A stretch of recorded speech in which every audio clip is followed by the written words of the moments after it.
Hello అండి. అందరూ ఎలా ఉన్నారు? మేమైతే బాగున్నాం. మీరు కూడా బాగుండాలని కోరుకుంటున్నాను. ముందుగా ఈ సంవత్సరం డీఎస్సీ రాస్తున్న వాళ్ళందరికీ ఆల్ ది బెస్ట్ అండి. అందరూ కూడా ఎగ్జామ్ బాగా రాయాలి. మంచి మార్క్స్ రావాలని కోరుకుంటున్నానండి.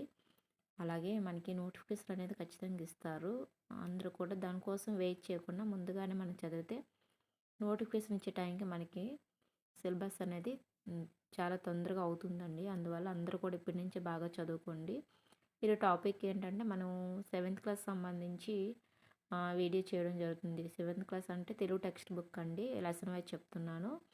ఈ ఈ వీడియో లాస్ట్ అండి. Seventh class Telugu text book సంబంధించి లాస్ట్ వీడియో. దీని ముందు చాలా వీడియోస్ చేశానండి. ఒక 29, 28 వీడియోస్ చేశాను. ఇది లాస్ట్ వీడియో అండి. ఓన్లీ సెవెంత్ క్లాస్ సంబంధించి చాలా వీడియోస్ చేశాను. దీని ముందు third, fourth, fifth, sixth Telugu text బుక్‌లన్నీ కంప్లీట్ అయ్యాయండి. అది లెసన్ వైజ్ చెప్పాను. ప్రతి లెసన్ కూడా బిట్స్ ఏ లెసన్‌కి ఏ బిట్ వస్తుందనేది అన్నీ కూడా ఎడమర్చి చెప్పడం జరిగింది. నేను కొన్ని వీడియోస్ డిస్క్రిప్షన్‌లో పెడతాను. మీకు నచ్చితే ఒకసారి చూడండి. అలాగే మన ఛానల్‌లో డీఎస్సీకి సంబంధించి ఒక ప్లేలిస్ట్ ఉంది. అదేంటంటే GDS channel DSC bits, GDS channel DSC bits అనే ఒక ప్లేలిస్ట్ ఉంటుందండి. అది ఓపెన్ చేస్తే డిఎస్సికి సంబంధించి అన్ని వీడియోస్ అందులో ఉంటాయండి. సైకాలజీ అయితే చాలా ఎక్కువ చేశాను. ఒకసారి చూసుకోండి. దీన్ని మనం ఈరోజు ఏంటంటే 21 బిట్ నుంచి మనం చెప్తున్నాము. దీనికి ముందు 20 బిట్లు చెప్పానండి. 20వ బిట్ వరకు చెప్పాను ఈ లెసన్కి సంబంధించి. ఈరోజు 21 నుంచి చెప్పడం జరుగుతుంది. అంటే ముందు వీడియోకి కంటిన్యూషన్ అనేది చెప్పడం జరుగుతుందండి. ఒకసారి చెక్ చేసుకోండి. ముందు వీడియోస్ కావాలంటే అన్నీ కూడా ఆ వీడియోకి కంటిన్యూషన్ అండి ఇది. లాస్ట్ వీడియో ఈ సెవెంత్ క్లాస్ సంబంధించి తెలుగు టెక్స్ట్ బుక్ సంబంధించి లాస్ట్ వీడియో అండి. ఓకే అండి. ఇప్పుడు మనం టాపిక్‌లోకి వెళ్తే చూడండి. కోల అంటే ఏంటి? కోల అంటే అర్థం ఏంటి? కోల అంటే అర్థం ఏంటని అడుగుతున్నారండి. ఇందులో ఫస్ట్‌ది ఏంటంటే 4 ఆప్షన్‌లో వంకర, రెండోది పానీయం, మూడోది కర్ర, నాలుగోది భజన అండి. కోల అంటే అర్థం ఏంటని అడుగుతున్నారండి. ఈ నాలుగింట్లో మనకు ఆప్షన్ 3 అనేది కరెక్ట్. కర్ర అండి. కోల అంటే ఏంటండి? కర్ర. కోల అంటే అర్థం కర్ర అండి. నెక్స్ట్ మనకు చూడండి. కోలాటంలో జట్టు నాయకుడు నిలిచే ప్రదేశాన్ని ఇలా అంటాము. కోలాటంలో జట్టు నాయకుడు పిలిచే ప్రదేశాన్ని నిల్చుంటాడు కదండి. ఆ ప్రదేశాన్ని ఏమంటారు? సాము, రెండోది గరిడి, మూడోది మేడరాగం, నాలుగోది గండారం. ఈ నాలుగింట్లో ఏంటని అడుగుతున్నారండి. మరి ఈ నాలుగింట్లో చూసుకుంటే ఆప్షన్ 2 అనేది కరెక్ట్. గరిడి అండి. గరిడి. కోలాటంలో జట్టు నాయకుడు ఒకరు ఉంటారు. అతను నిల్చుండే ప్రదేశాన్ని మనం గరిడి అని అంటామండి. నెక్స్ట్ మనకు చూడండి. కోలాటంలో పాటకు అనుగుణంగా నృత్యం చేయడాన్ని ఇలా పిలుస్తారు. కోలాటంలో పాటకు అనుగుణంగా నృత్యం చేయడాన్ని ఏమంటాము? చొప్ప, రెండోది పువ్వు, మూడోది కోపు, నాలుగోది వలయం. ఈ నాలుగింట్లో ఏంటని అడుగుతున్నారండి. మరొకసారి చూడండి. కోలాటంలో పాటకు అనుగుణంగా నృత్యం చేయడాన్ని ఇలా పిలుస్తారు అంటున్నారు. ఫస్ట్ చొప్ప, రెండోది పువ్వు,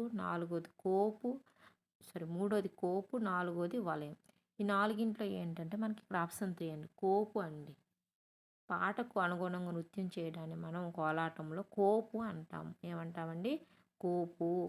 నెక్స్ట్ ఉంగరమా ముద్దు టొంగరమా అనే ముద్దు టొంగరం అనే పాట ఈ జానపద కళలో కనిపిస్తుంది. ఏ జానపద కళలో కనిపిస్తుంది? ఉంగరమా ముద్దు టొంగరం అనే పాట ఏ జానపద కళలో కనిపిస్తుందని అడుగుతున్నారు. మనకి ఇక్కడ 4 ఆప్షన్లు ఇచ్చారండి. ఒకటి చెక్క భజనలు, రెండోది కోలాటం, మూడోది దింస నృత్యం, నాలుగోది హరికథ. ఈ నాలుగింట్లో ఏ జానపద కళకు ఈ పాట అనేది చెందుతుందని అడుగుతున్నారండి. ఉంగరమ ముద్దు టొంగరం అనే పాట ఈ నాలుగింట్లో దేనికి చెందుతుందని అడుగుతున్నారు. మనకి ఇక్కడ ఆప్షన్ 2 అనేది కరెక్ట్ అండి. కోలాటం అండి. కోలాటానికి చెందింది ఈ పాట. ఏ పాట? ఉంగరమ ముద్దు టొంగరం అనే పాట కోలాటం అనే జానపద కళకి చెందినది. నెక్స్ట్ మనం చూసుకుంటే మన రాష్ట్రంలో దింస నృత్యం ఏ ప్రాంతంలో కనిపిస్తుంది? మన రాష్ట్రంలో దింస నృత్యం ఏ ప్రాంతంలో కనిపిస్తుంది? ఫస్ట్ చూడండి. గోదావరి జిల్లాలో, రెండోది అరకు లోయ, మూడోది రాయలసీమ, నాలుగోది నెల్లూరు ప్రాంతం. మన రాష్ట్రంలో మాత్రమండి దింసా నృత్యం ఏ ప్రాంతంలో కనిపిస్తుందని అడుగుతున్నారు. ఈ నాలుగింట్లో మనకి ఇక్కడ ఆప్షన్ 2 అనేది కరెక్ట్ అండి. అరకు లోయలో దింసా నృత్యం ఎక్కువగా కనిపిస్తుందండి. అరకు లోయకి సంబంధించింది ఈ దింసా నృత్యం. అది మన రాష్ట్రంలో. నెక్స్ట్ మనకు చూడండి 26ది. ఇటుకల పండగకు మరొక పేరు ఏంటి? ఇటుకల పండగకు మరొక పేరు ఏంటి? ఈటెల పండుగ, తేనె పండగ, కిరిడి పండుగ, జోడి కొమ్ముల పండగ. చూడండి, ఇటుకల పండగకు మరొక పేరు ఏమిటి? ఈటెల పండుగ, తేనె పండుగ, కిరిడి పండుగ, జోడు కొమ్ముల పండుగ. ఈ నాలుగింట్లో మనకి ఇక్కడ ఆప్షను 1 అనేది కరెక్ట్. ఈటెల పండగ అండి. ఈటెల పండగనే మనం ఇటుకల పండగ అని పిలవడం జరుగుతుంది. ఈటెల పండగన ఇటుకల పండగన మనకి ఒకటేనండి. నెక్స్ట్ మనకు చూడండి 27. దింసా నృత్యంలో ఉపయోగించే వాయిద్యాలు ఏంటి? దింసా నృత్యంలో ఉపయోగించే వాయిద్యాలు ఏమిటి? ఫస్ట్ చూడండి, వీణ, తబల. రెండోది గజ్జెలు, చిడతలు. మూడోది తుడుము, బాక. నాలుగోది కర్రలు, ఇత్తడి బిళ్ళ, చెక్కలు. చూడండి, దింసా నృత్యంలో ఇది దింసా నృత్యం ఏ ప్రాంతానికి చెందుతుంది? అరకులోయ ప్రాంతానికి చెందుతుంది. ఇందులో మనం ఉపయోగించే వాయిద్యాలు ఏంటని అడుగుతున్నాడు. వీణ, తబల, గజ్జెలు, చిడతలు, తుడుము, బాక, కర్రలు, ఇత్తడి బిళ్ళ, చెక్కలు. ఈ నాలుగింట్లో ఏంటంటే మనకి ఇక ఆప్షన్ 3 అండి. తుడుము, బాక అండి. తుడుము, బాక అనే వాయిద్యాలు ఉపయోగిస్తారు దింసా నృత్యంలో. నెక్స్ట్ మనకు చూస్తే 28 అండి. దింసా నృత్యం ఈ గిరిజనులు గ్రామ దేవతను ఆరాధిస్తూ చేస్తారు. దింసా నృత్యాన్ని ఏ గిరిజనులు గ్రామ దేవతను ఆరాధిస్తూ చేస్తారని అడుగుతున్నారండి. ఏ గిరిజనులు ఎక్కువగా చేస్తారు గ్రామ దేవతను ఆరాధిస్తూ అన్నారు. చూడండి, అమ్మ తల్లి.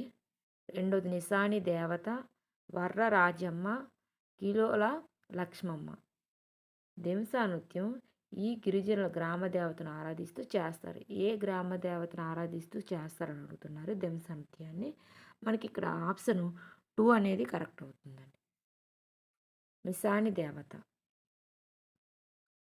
నిశాని దేవత అండి. దింసా నృత్యం గిరిజనులు నిశాని దేవతను ఆరాధిస్తూ చేస్తారు. నిశాని దేవత. నెక్స్ట్ మనకు చూడండి 29ది. జోడి దేవతకు మరొక పేరు ఏంటి? బోడి దేవతకు మరొక పేరు ఏమిటి? బోడి దేవతకు మరొక పేరు ఏంటి? నిశాని దేవత, జోడి గుమ్మలమ్మ తల్లి, పిల్లల గర్ర తల్లి, తుడిన్ తల్లి. చూడండి మరొకసారి, బోడి దేవతకు మరొక పేరు ఏంటి అని అడుగుతున్నారు. ఫస్ట్ నిశాని దేవత, జోడి గుమ్మల తల్లి, మూడోది పిల్లల గర్ర తల్లి, తుడున్ తల్లి. ఈ నాలుగింట్లో ఏంటి అని అడుగుతున్నారు. మనకి ఇక్కడ ఆప్షన్ 1 అనేది కరెక్ట్. నిశాని దేవత. బోడి దేవతకు మరొక పేరు నిశాని దేవత. నెక్స్ట్ మనకు చూసుకుంటే పొంగి బుల్లమ్మ, కొర్ర రాజమ్మ ఈ జానపద కళలో సుప్రసిద్ధులు. పొంగి బుల్లమ్మ, కొర్ర రాజమ్మ ఏ జానపద కళలో సుప్రసిద్ధులను అడుగుతున్నారండి. ఈ నాలుగింట్లో మనకు ఫస్ట్ ఏంటంటే చెక్క భజనలు, కోలాటం, దింసా నృత్యం, కురవంజి. చెక్క భజనలు, కోలాటం, దింసా నృత్యం, కురవంజి అని అడుగుతున్నారు. ఈ నాలుగింట్లో మనకి ఇక్కడ ఆప్షను 3 అనేది కరెక్ట్ అవుతుందండి. దింసా నృత్యానికి చెందిన వాళ్ళు పొంగి బుల్లమ్మ, కొర్ర రాజమ్మ దింసా నృత్యం అనే జానపద కళలో సుప్రసిద్ధులు. నెక్స్ట్ మనకు చూసుకుంటే ఆంధ్రుల మొట్టమొదటి గిరిజన కళారూపం ఏంటి? ఆంధ్రుల మొట్టమొదటి గిరిజన కళారూపం ఏంటి అని అడుగుతున్నారు. మనకి 4 ఆప్షన్లు చదువుకుంటే దింసా నృత్యం, జోడి కొమ్మల నృత్యం, కురవంజి, కోలాటం. ఆంధ్రులు మొట్టమొదటి గిరిజన కళారూపం అని అడుగుతున్నారు. మనకి ఇక్కడ ఈ నాలుగింట్లో మనకి ఇక్కడ ఆప్షన్ 3 అనేది కరెక్ట్ ఉంది. కురవంజి అండి. ఆంధ్రుల మొట్టమొదటి గిరిజన కళారూపం కురవంజి. ఆంధ్రుల మొట్టమొదటి గిరిజన కళారూపం ఏంటంటే కురవంజి. నెక్స్ట్ మనకు చూసుకుంటే కింది ప్రవచనాల సరైన దాన్ని గుర్తించండి. కింది ప్రవచనాల్లో సరైన దాన్ని గుర్తించండి. ఫస్ట్ చూడండి, కురవంజి దృశ్య కావ్యం, కురవంజి శ్రవ్య కావ్యం. దీన్ని కురవలనే గిరిజనులు ప్రదర్శిస్తారు. ఫస్ట్ చూడండి, కురవంజి దృశ్య కావ్యం, కురవంజి శ్రవ్య కావ్యం. దీన్ని కురవలనే గిరిజనులు ప్రదర్శిస్తారు. మనం ఇందులో ఏది కరెక్ట్ అనేది అడుగుతున్నాడండి. మనకి ఇక్కడ 4 ఆప్షన్లు ఇచ్చారు. అందులో మనకి ఏది కరెక్టో మనం ఇప్పుడు చూడాలి. మనకి ఇక్కడ ఆప్షన్ 1 అండి. ఒకటి కురవంజి దృశ్య కావ్యం అనేది మనకి సత్యం అండి. అలాగే దీన్ని కురవలని గిరిజనులు ప్రదర్శిస్తారు. ఇది మనకి కరెక్ట్. ఇవి సత్యాలండి. కురవంజి దృశ్య కావ్యం, అలాగే దీన్ని కురవలనే గిరిజనులు ప్రదర్శిస్తారు అనమాట. నెక్స్ట్ మనం చూసుకుంటే 33ది పుణ్యక్షేత్రాల గురించి పురాణ గాథలు. ఈ జానపద కళ ప్రదర్శితమవుతాయి. ఈ జానపద కళల్లో ప్రదర్శితమవుతాయి. పుణ్యక్షేత్రాల గురించి, పురాణ గాథల గురించి ఏ జానపద కథల్లో ప్రదర్శించబడతాయని అడుగుతున్నాడు. ఇందులో ఫస్ట్ది చూసుకుంటే కురవంజి, కోలాటం, బుర్ర కథ, దింసా నృత్యం. కురవంజి, కోలాటం, బుర్ర కథ, దింసా నృత్యం. ఈ 4గింట్లో ఏంటని అడుగుతున్నారు. మనకి ఇక్కడ ఆప్షను 1 అనేది కరెక్ట్ అవుతుంది. కురవంజి జానపద కథల్లో ప్రదర్శితమవుతాయి. పుణ్యక్షేత్రాల గురించి, పురాణ గాథల గురించి కురవంజి అనే జానపద కళల్లో ప్రదర్శితమవుతాయి. నెక్స్ట్ మనకు చూడండి 34ది కురవంజికి మరొక పేరు ఏమిటి? కురవంజికి మరొక పేరు ఏంటని అడుగుతున్నారు. ఫస్ట్ చెక్క భజన, కొమరంజి, కొరవంజి, దింసా నృత్యం. కురవంజికి మరొక పేరు ఏంటి? ఫస్ట్ చెక్క భజన, కొమరంజి, 3ది కొరవంజి, 4 దింసా నృత్యం. ఈ 4గింట్లో ఏంటని అడుగుతున్నారు. మనకి ఇక్కడ ఆప్షన్ 3 అనేది కరెక్ట్ అవుతుంది. కొరవంజి అండి. కురవంజికి మరొక పేరు కొరవంజి. కురవంజికి మరొక పేరు కొరవంజి. నెక్స్ట్ క్రింది వాటిలో సత్య ప్రవచనాలను గుర్తించండి. క్రింది వాటిలో సత్య ప్రవచనాలు గుర్తించండి అన్నాడు. ఫస్ట్ చూడండి, దింసా నృత్యం ఇటుకల పండుగ రోజు ప్రదర్శిస్తారు. దింసా నృత్యాన్ని ఇటుకల పండుగ రోజు ప్రదర్శిస్తారు. నెక్స్ట్ దింసా నృత్యం ఏ ఊరు వాళ్ళు ఆ ఊరిలోనే ప్రదర్శిస్తారు. గ్రామ దేవతను ఆరాధిస్తూ చేసే నృత్యాన్ని బోడి దింస అంటారు. ఇక్కడ చూడండి, మళ్ళీ ఒకసారి చదువుతాను. దింసా నృత్యం ఇటుకల పండుగ రోజు ప్రదర్శిస్తారు.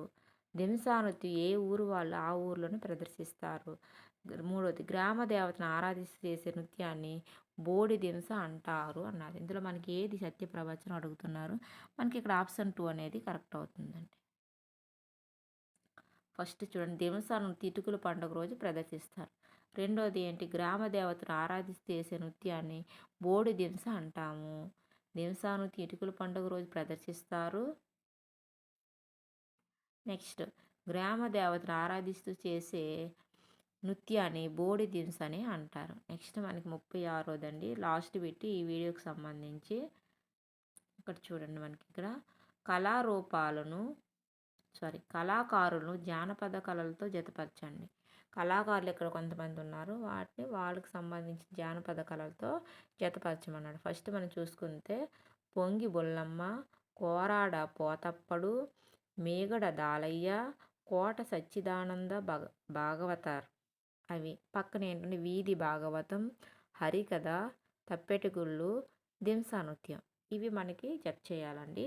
మనకి ఇక్కడ 4గింట్లో ఏ ఆప్షన్ కరెక్ట్ అవుతుందంటే మనకి ఆప్షన్ 2 అండి.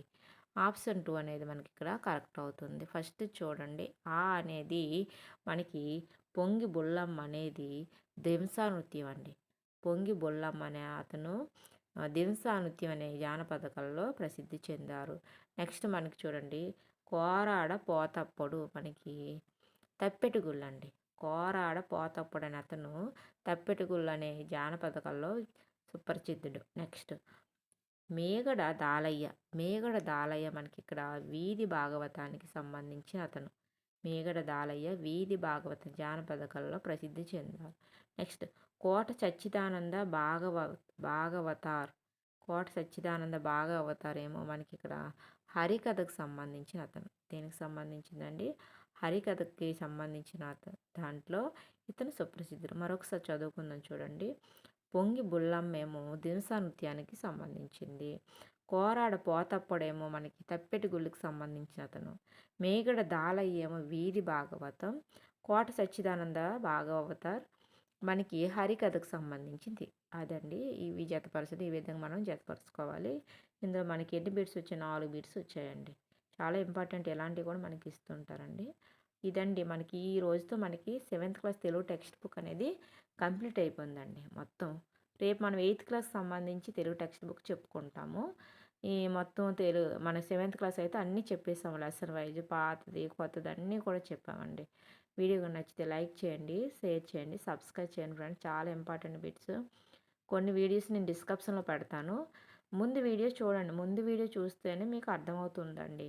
ఇక్కడ నేను లెసన్ కూడా చెప్పలేదు. ముందు వీడియో లెసన్ చెప్పాను, ప్రక్రియలు చెప్పాను, ఇతివృత్తాలు చెప్పాను, అన్నీ కూడా చెప్పాను. అందువల్ల ఇందులో నేను చెప్పలేదు. ఆ వీడియో చూస్తే దాని కంటిన్యూషన్ అనేది ఇది జరుగుతుంది. అందువల్ల ముందు వీడియో చూడండి. చాలా ఇంపార్టెంట్ బిట్స్ అండి. స్కిప్ చేయకుండా మొత్తం చూడండి. చాలా ఇంపార్టెంట్ బిట్స్. ఓకే అండి.